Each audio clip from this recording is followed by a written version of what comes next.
మహారాష్ట్రలో సులభంగా అయిపోవాల్సింది మళ్ళీ కష్టమవుతుంది.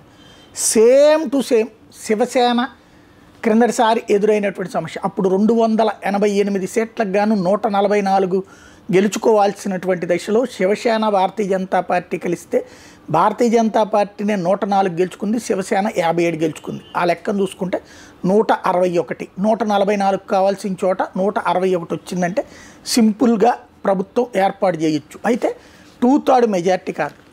ఆ పాయింట్ని అడ్డం పెట్టేసేసి ఉద్ధవ్ థాకరే ఆ రోజు నాకు ముఖ్యమంత్రిత్వం కావాలి అని చేయడం వలన చాలా రోజులు దాదాపు 6-7 నెలల పాటు అక్కడ ప్రభుత్వానికే ఏర్పడడం ఇబ్బంది అయింది. ఆ తర్వాత ఒక గేమ్ నడిపి అజిత్ పవార్ని తీసుకొచ్చి భారతీయ జనతా పార్టీతో లింకు పెట్టించి రాష్ట్రపతి పాలన ఎత్తేబిచ్చి ప్రభుత్వం రాత్రికి రాత్రి ఏర్పాటు చేయించినటువంటి శరద్ పవార్ ఆ తర్వాత తెలివిగా వెంటనే అజిత్ పవార్కి మద్దతు లేదని చెప్పి తన పార్టీ వాళ్ళతో చెప్పించి వెన్నుపోటు పొడిచి బీజేపీకి ఆ తర్వాత కాంగ్రెస్ మహాయతి మహాగఠబంధన్ ప్రభుత్వం శివసేన ఉద్ధవ్ థాకరేని ముఖ్యమంత్రిగా పెట్టి శరద్ పవార్ కావచ్చు కాంగ్రెస్ కలిపి ఓ నాటకం ఆడారు, కథ నడిచింది.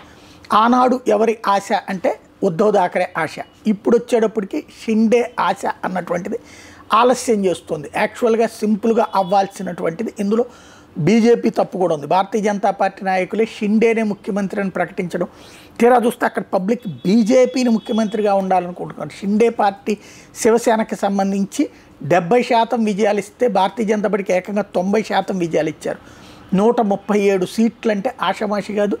మహారాష్ట్రలో ప్రజలు బీజేపీ ప్రభుత్వాన్ని కోరుతున్నారు, షిండేని కూడా అందులో భాగస్వామిగా కోరుతున్నారు అనేది బీజేపీ ఉద్దేశం. బీజేపీలో సీనియర్లకు కూడా 137 వచ్చినప్పుడు కూడా 57 వచ్చిన వాళ్ళకి ఇచ్చేస్తే ఎట్లా అన్నటువంటి ఫీలింగ్ ఉంది. ఇంకోటి ఇప్పుడు షిండే 57 వచ్చినోడికి ఇస్తే మరి ఇంతకుముందు ఉద్ధవ్ థాకరేకి ఎందుకు ఇవ్వలేదు అన్నటువంటి చర్చ వస్తుంది కదా అన్నటువంటి పాయింట్ అక్కడ రైజ్ చేసుకొస్తుంది. అక్కడ కీలకమైంది. ఇప్పుడు అందుకని ఎటు తేలకుండా ఉంది.